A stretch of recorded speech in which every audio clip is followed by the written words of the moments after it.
Yeah. Oh, no. I'm too short. I mean, I'm too... You just put it on here. We don't want you to see our box. No, that's true. Great. All righty. Welcome, everybody. So glad that you are here. Okay, there we go. Eat the mic. If you do decide to use this at all, Yes. you have to do it just like Oh, this. I see. So I just want to, and she just left the room, I wanted to, again, thank Teresa. I don't think we could get this place operating every day without her. So, yay, Teresa, wherever you are. And I'm going to happily turn this mic over to the lady who is completely responsible for our program this morning in every way, shape, and form. So, I'm responsible for the invitation.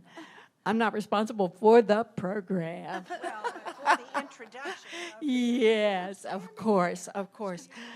I just have such a distinct pleasure to introduce, on behalf of the Educators Club, my esteemed and dear friend, Martha Chamberlain. Martha and her beloved husband were friends of ours, are friends of ours, will be forever friends of ours, from our Winchester days at Shenandoah University. Some of you all may know we were there 26 years, and Ray retired as a United Methodist bishop from the Holstein Conference, which was part of Southwest Virginia and Tennessee. And to our good fortune, he and Martha retired to Winchester. And we then continue to reap the fruits of their labors.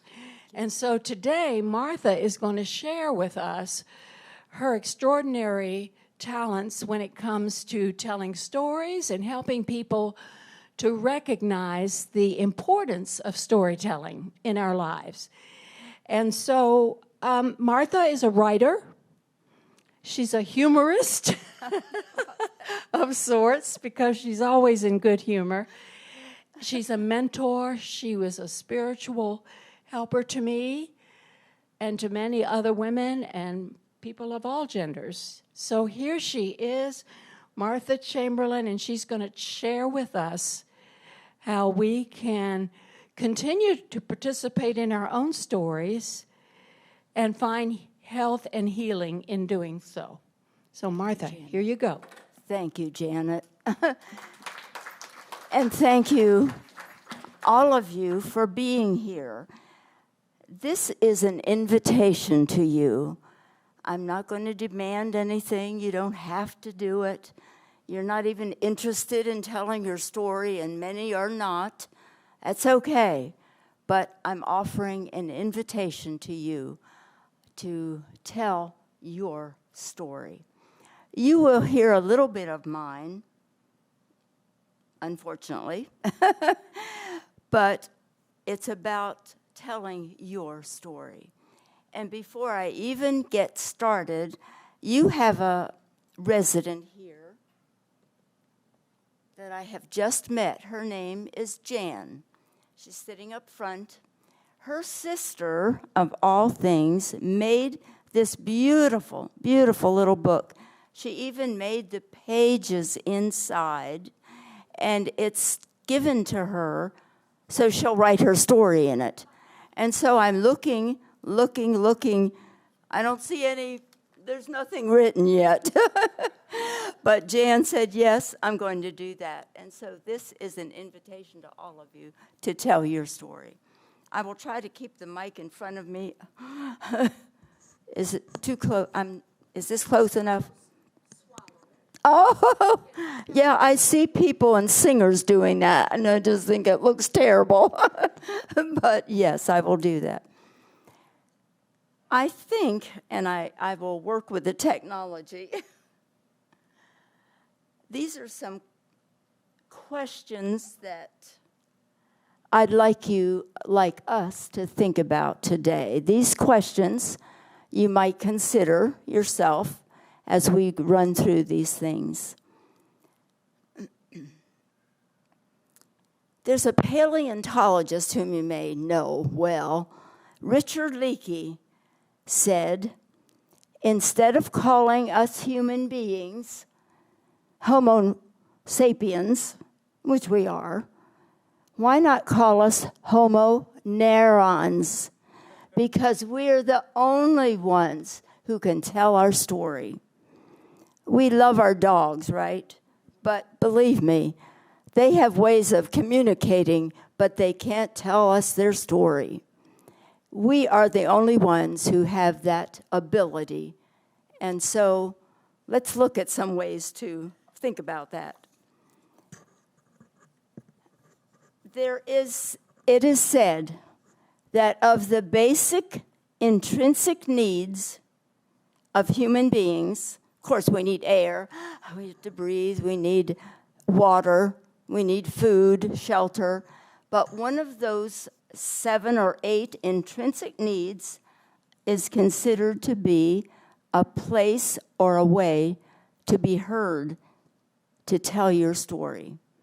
And I think that's why all of us today, I've heard so many stories since I came in here that I can't begin to remember them all, but you have stories in your life that are part of your life, and perhaps you'll want to leave it for the future. We'll see. With the birth of speech about 50 million or 50,000 years ago, or maybe less, it's a wide range there. The first report of a natural disaster, it may not have been spoken, but it would have been, and I'll show you this picture. This was taken in Chauvet Cave in France, and it is the first report of a natural disaster by prehistoric people. 36,000 years ago, these people living in caves about 22 miles from the Vivaris volcano, something happened that terrified them. And so on their walls, they tried to report what they saw. And this fire that they depicted on the wall of their cave dwellings was accompanied by pictures of horses running with their mane flowing backwards, and they're racing to get away from a terrible disaster, which was the fire of the volcano of Vivaris when it impacted them. They couldn't explain it. They couldn't write it for us, but we have stories. People have been there. I have not, and seen it. I want to tell you about the Cherokee syllabary. Many of you know it, or know about it at least, whether or not you've ever used it or read it.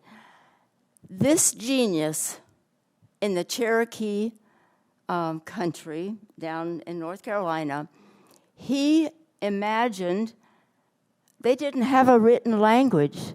He thought, in 12 to 14 years, he developed these symbols, 80 symbols, that represented the sounds that he heard when people talked. They talked all the time, like we do, but they didn't have it written down.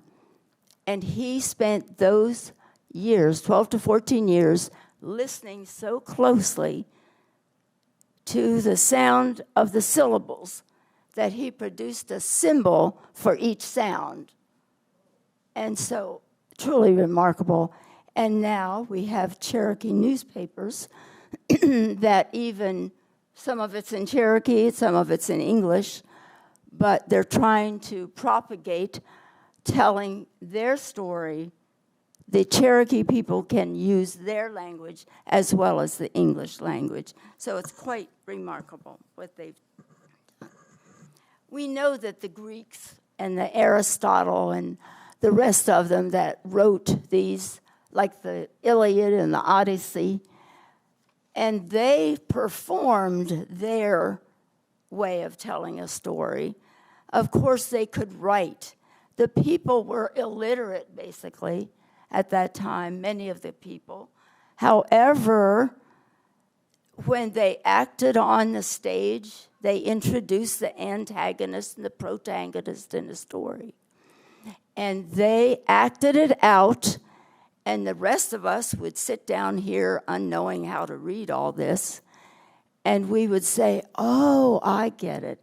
Oh, that's why he killed him. That's why he did this. That's why she did this. They told a story by acting it on stage. And today, we know what an important part of our life that is, the acting in the movies and even the television.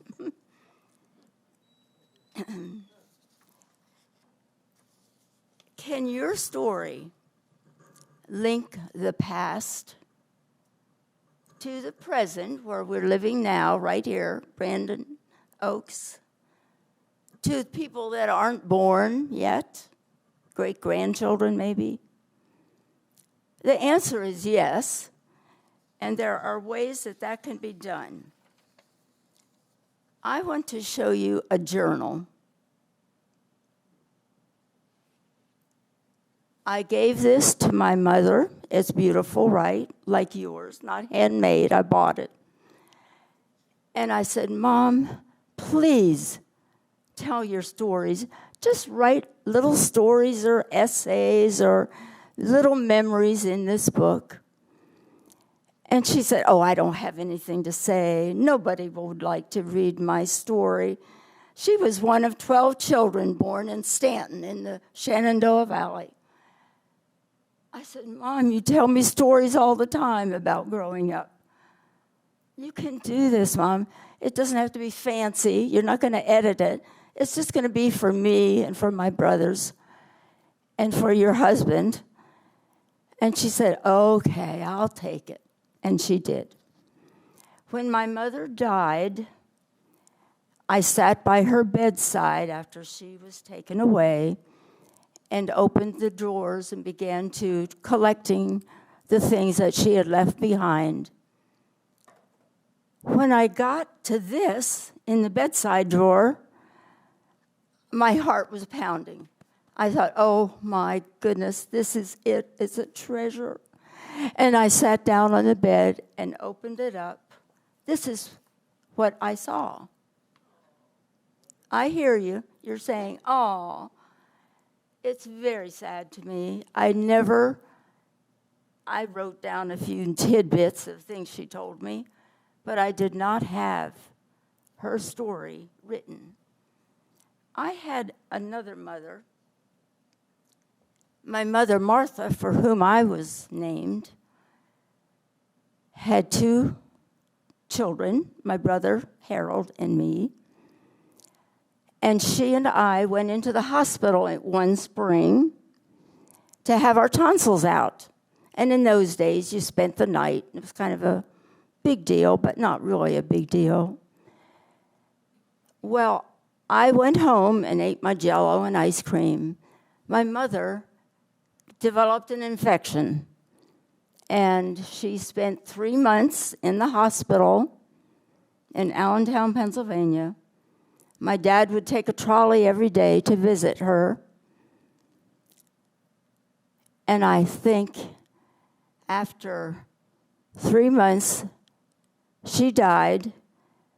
And I keep thinking, even today, am I going to find maybe a journal, a letter that she wrote to her 6-year-old. I was 6, my brother was 4. Maybe she left something for us to read, maybe a prayer for us, that because she wouldn't be our mother any longer. She didn't know that my dad would find another wonderful saint to marry. So if only she had written, if only my second mother had written, but it's too late. So that's something we need to think about. They say stories are like time capsules. You might have a time capsule here. We have one at Arbor Acres where I live. They bury a number of important objects or sayings or writing, and then many years later, maybe 50 years or 100 years later, they open it, the people that are living at that time. And I think it's a wonderful idea. If you don't have one here, maybe you want to dig up a hole and put some of your special artifacts in it, and so that 100 years from now, they'll know sort of who you are.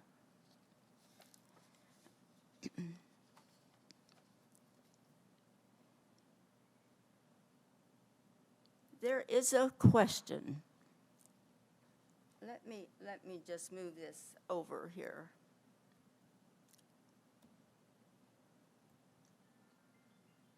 Okay, these are not in order, so it doesn't matter. Let's go back so you can look at that woman for a while.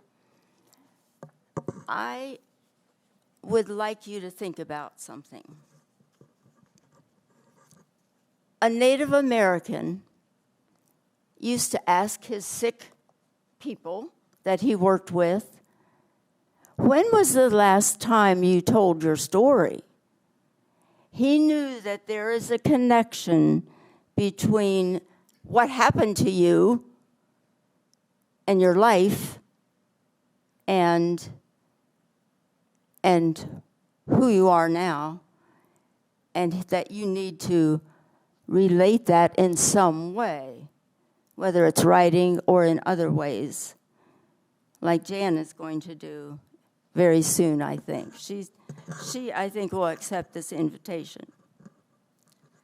So, depending on whether you buried your memories intentionally or whether it's too painful or whether you have some cerebral issues, again, that's one of my pictures, but I can't get to it right now, so that's okay.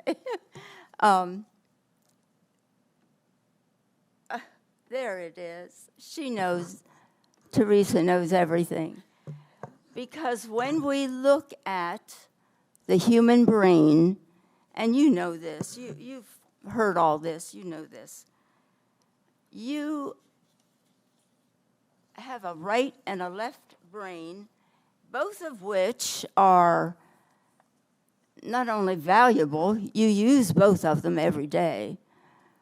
One, and you can look at what's there and don't need to worry about whether you know all this. But I want to show you, even when people can no longer talk, if they're incarcerated or they no longer have a memory, there are ways that they can still tell a story. I want to show you one more, not one more, but many more.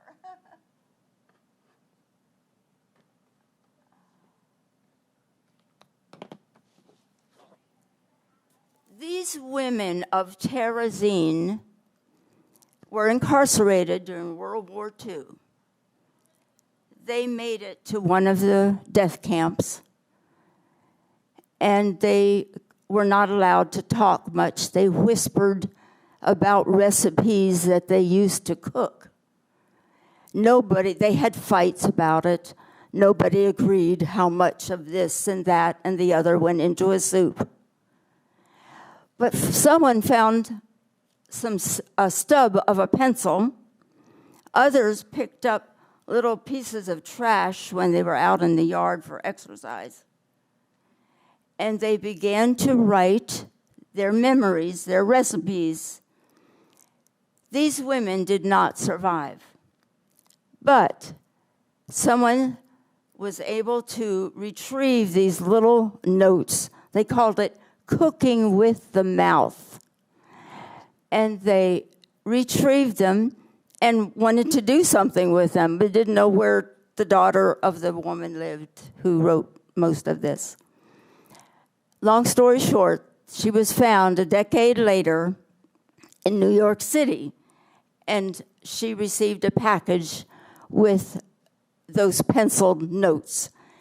And she was so overcome, she couldn't look at it. She saw her mother's handwriting, and she said, oh, it's too much.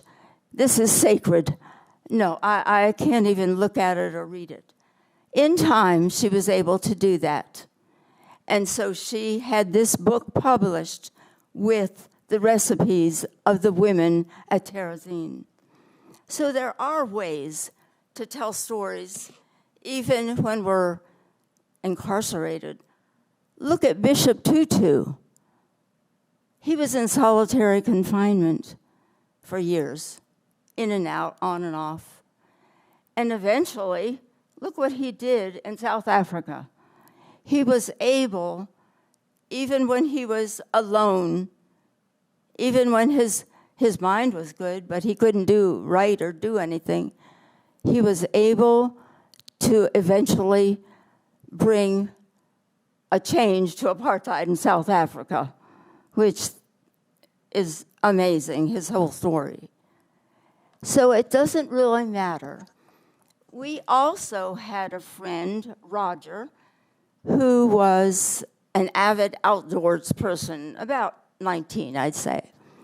Unfortunately, he dove off a cliff into a quarry, which kids do. I'd never do it now. I never did it ever. But I certainly never would do it again if I had done it.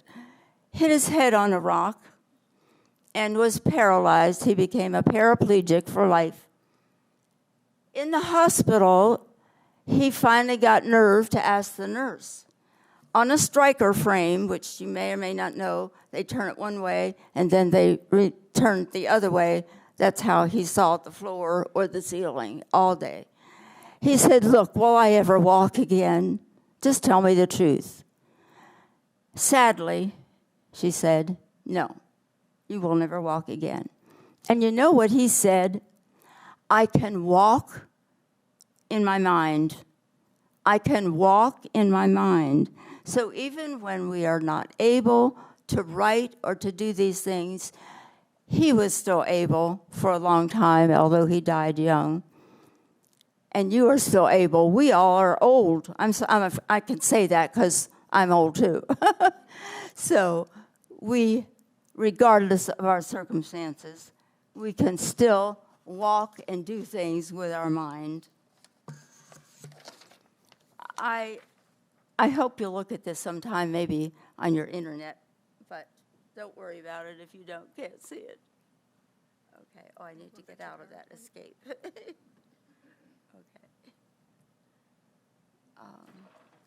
That's okay. Which one did you? It doesn't matter. 3. Next. Let's see. Oh, this is good.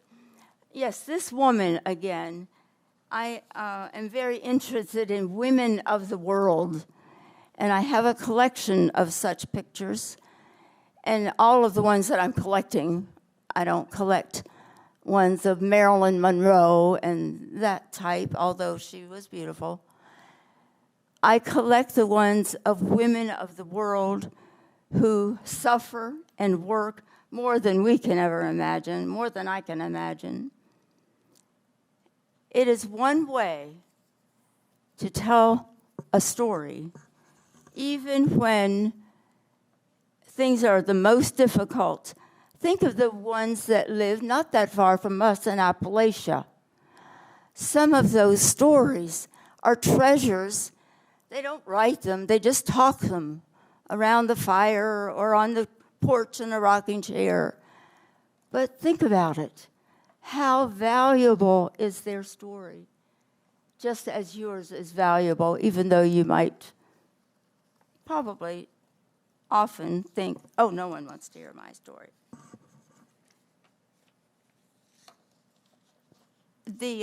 I think it's the previous one, I'm not sure. Let me escape. Let me see.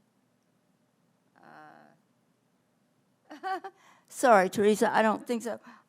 I want this one. Okay. This list, I remember. Oh, sorry. If you can read it. That's okay. Is that it? This one? Or you wanted that one? I remember. Okay. Yep. This one, I remember.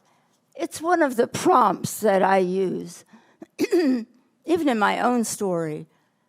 Look at any one of those the time I felt guilty.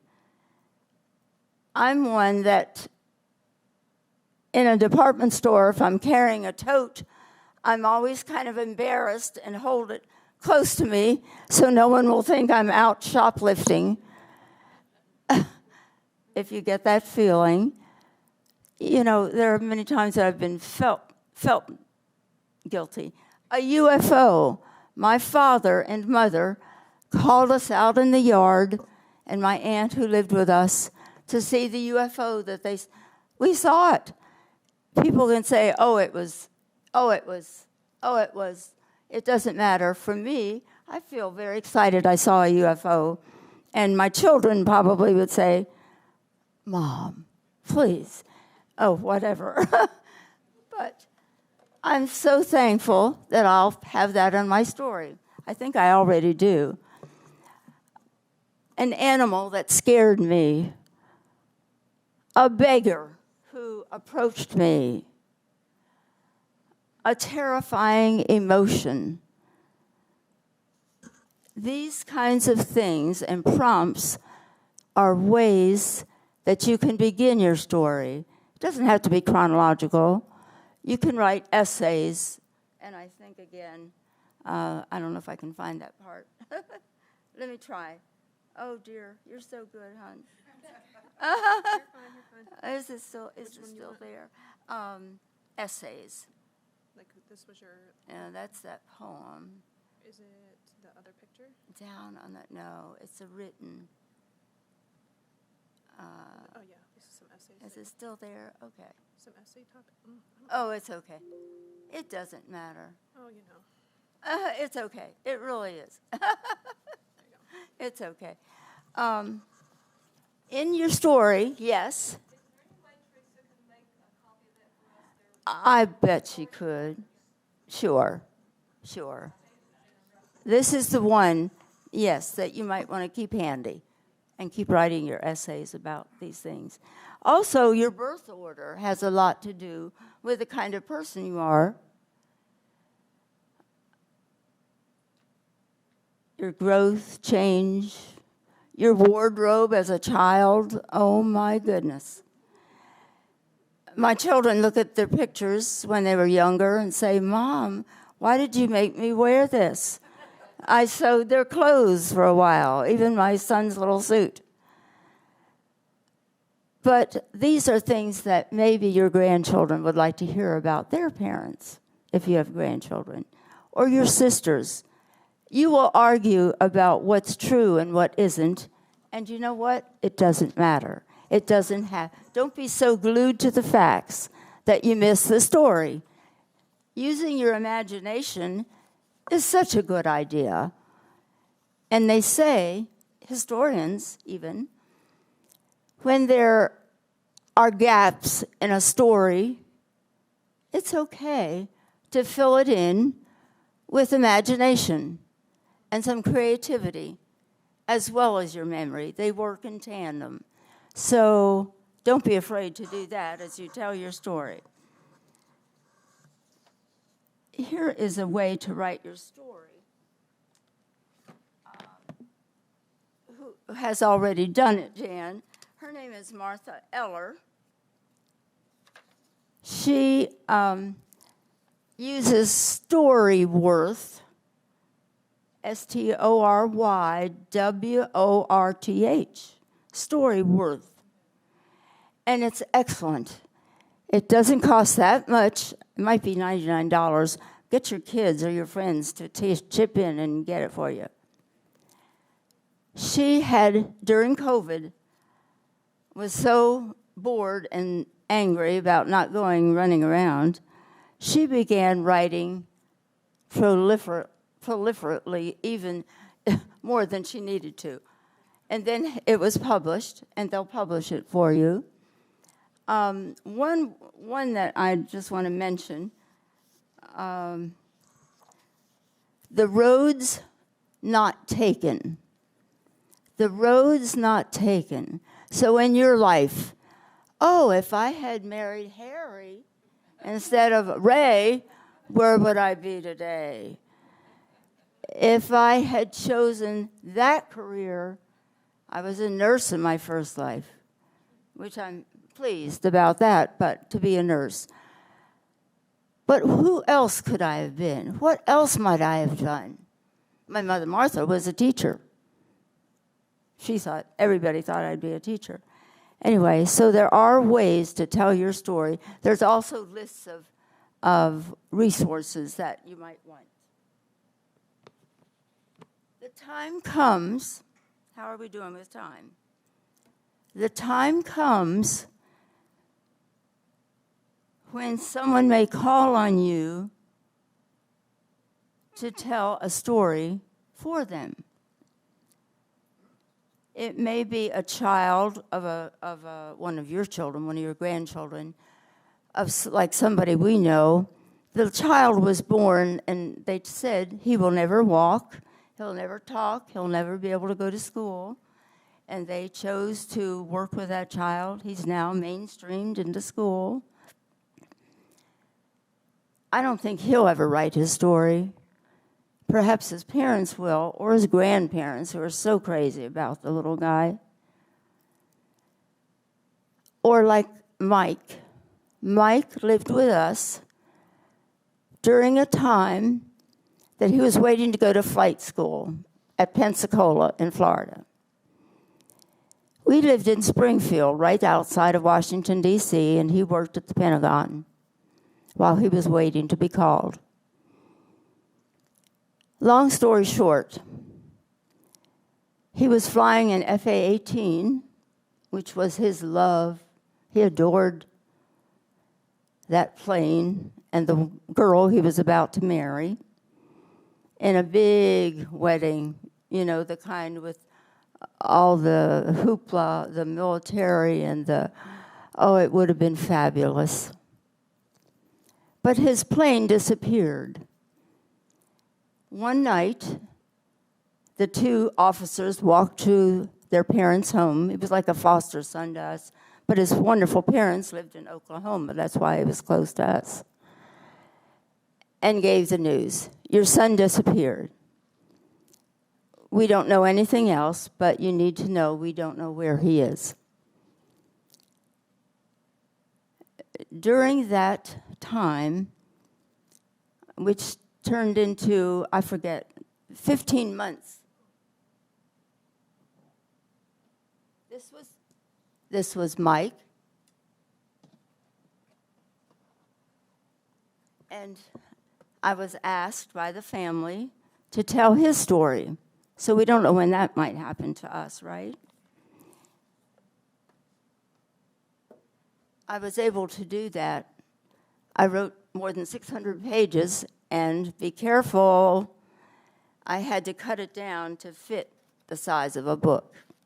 And it's much better without all the little detail. But this is Mike's story, the ultimate flight. And here's Mike. You never know when you might feel the urge or be asked to write the story of someone you never intended. They didn't write their story, and they could not, like that child, like Mike, and like so many others. I've worked with a woman, or visited, I should say, a woman at Arbor Acres. Her name was Dot. She was a black woman who belonged to the same church I belonged to. And I decided just to visit her. And I heard her stories. Oh, my goodness. And also I thought, Dot, do you want to tell your story and have it in a book? You can't imagine how excited she was. Oh, yes, I would love to have a book written about me. And so we did. I visited her regularly, recorded some things, wrote her story, and added pictures. And also, if you can think of it, date your entries, however you make them, and also put them in context. like what's happening in the world. This happened on 9/11, or this happened when I lived near Arbor Acres. And so the last day I saw Dot, COVID had started. So I explained, I may not be allowed to come in to see you. And she said, don't listen to them. That was Dot. You can come in here anytime you want. She just didn't get it. They would not let me in and visit her. She got sick, and I was very fearful that something would happen before I could see her again. The last time I saw her, she said, let's pray. So we bowed our heads, and I thought I was supposed to pray. And instead, you never heard a bishop pray like she could. Her prayer was so beautiful and so touching. We were both in tears. And at the end, she pulled me toward her, and I touched her little white head. Oh, she has a crown on here because it was her birthday. It's her birthday picture. And she said, I can't wait to see my book. And we prayed together today, and I knew that could have been the last, but I didn't know that. But she said, you'll be back. Well, she did die, and at her service, they talked about her. She was known as the Rosa Parks of Green Street United Methodist, where I belong. The reason is when she entered that church years earlier, in the early 50s, she said, I felt funny. I felt like everybody was looking at me, and so I just didn't feel comfortable. And she told the minister, who greeted her nicely, I don't think I'm coming back here. He said, please do, please do. And she kept coming, and one day someone said, maybe you'd like to move to the back row. And she was sitting up front, which she loved to do. And so she talked about wearing her red dress and a red hat and marching up to the front with her red shoes. And he said, if you let the people have their say, that's what they want. But you belong here. Yes, you can be here. Yes, you can come. And yes, you can sit up front or wherever you want. She was in the choir. She taught a Bible study class and so forth. Anyway, I love that about my friend Dot. One woman that I know wrote,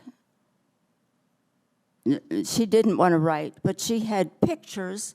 I told Janet about this. She had a wall like 30 feet lined with these brown folders that are like file folders, and all of them had pictures.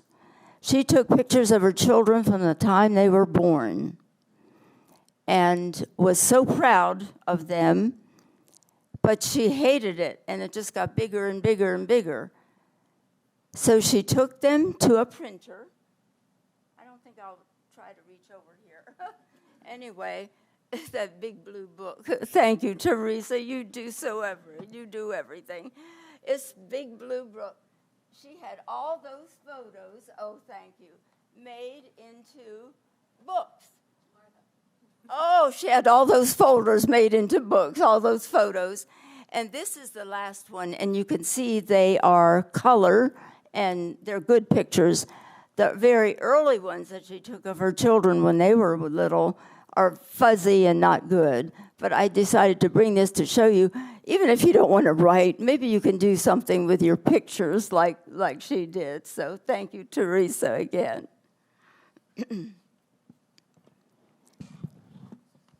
You may wonder, another thing that I've done in writing, it's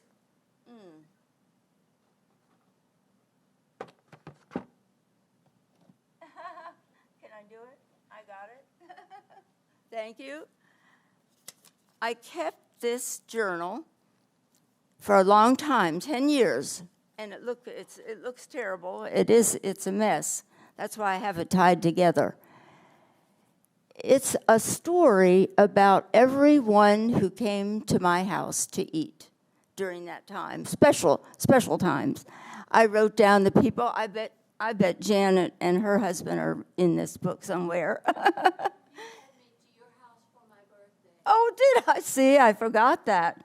But I have a record of it then. And I would write down, not a lot, just the menu, who came, and maybe a few other things that we did. So there are so many ways. A nice wedding gift, and that's sort of related to this, is a wedding gift for someone that you know is a tablecloth that you can write on, and markers that are permanent. And have everybody who comes to your house or your table at Arbor Acres, not Arbor Acres, oh, that's where I am, but here at Brandon Oaks, and write their name, just their signature. They don't have to say things, just their signature.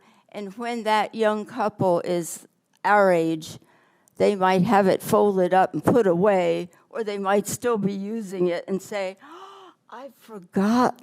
That's when the president at Shenandoah came to eat at my house. Oh, I forgot. So-and-so came. And some people are ordinary and some people are extraordinary, but they will have a record. And it's a way of telling a story even without doing much writing or no writing.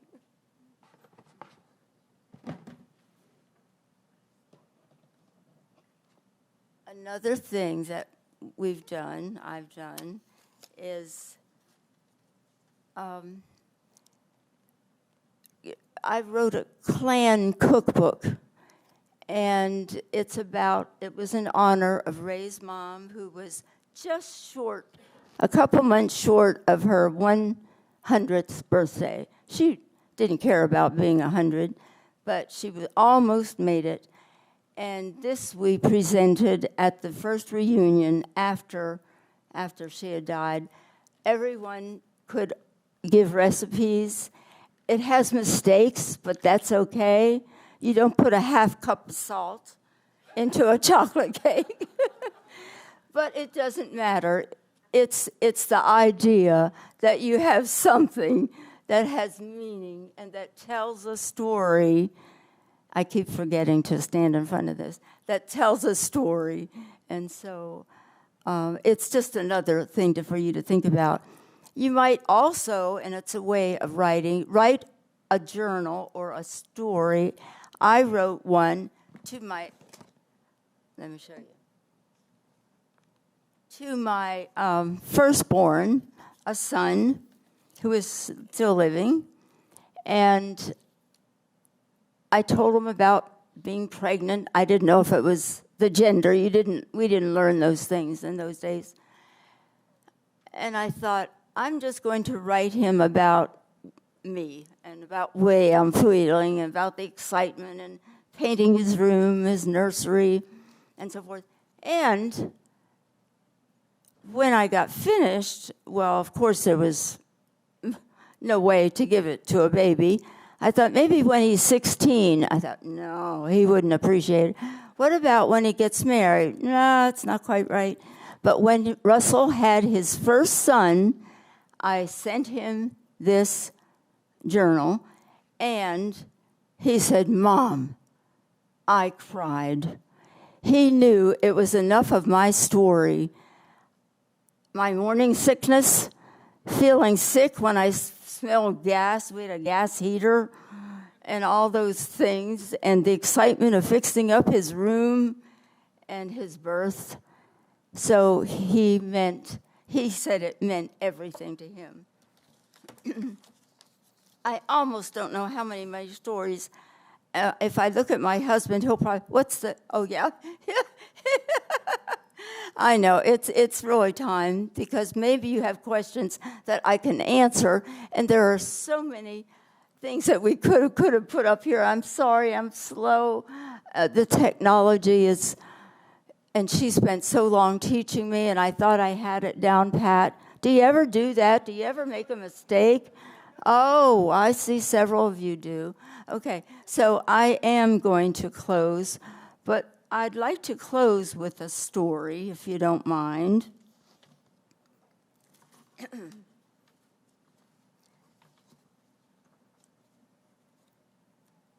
It's the story, again, of a little boy during World War II. His parents heard sirens and knew what they meant, and they explained to the little boy, "You need to pack a shoebox. You need to pack a shoebox. Eventually, you'll hear sirens, and we'll say, 'Run, run, run, it's time. Grab your box and run.'" And so he filled the box with toothbrush and his mom's picture and his letter from his Zeta, his grandfather, and all the things that little boys collect, stones and whatever. He filled the box with things that he could practically use. When the siren, then he filled another box because he said, "I need to leave a box here so they'll know about me. They'll know who I am." So in the other box, he put all the precious things that he could think of. And on the day that the sirens grew louder and the father said, "Run, run," and so the family raced out the back door to a safe place. When they got there, he said, "Oh, I want to look at my box." And he opened the box. He had brought the wrong one. Now you're thinking, which is the wrong one? Because when I heard the story, I thought well, what's the wrong one? You know, you need a toothbrush and, he brought the precious artifacts that told a story about who he was. And he knew that those people in that town where he lived, and he never lived there again, he knew that they would never know about the little boy and what his loves and what had meaning for him. And so my question to you today, as you think of things to ask, if I can answer, I will. So my question to you is, what's in your box and what do you want to do with it? What's in your box and what do you want to do with it? Thank you, and if you have anything I can answer, I will try. Yes. Thank you. Thank you, Teresa. Thank you. Okay, no questions. So if you're ready to begin, I'll ask Jan to make some copies, or Teresa, of certain things, and she will get them to you. Remember, this is an invitation to tell your story in whatever way you can. There are lots of ideas, but this is not a workshop. We won't go there. But I hope that you will decide what is important and how to tell your story. Thank you.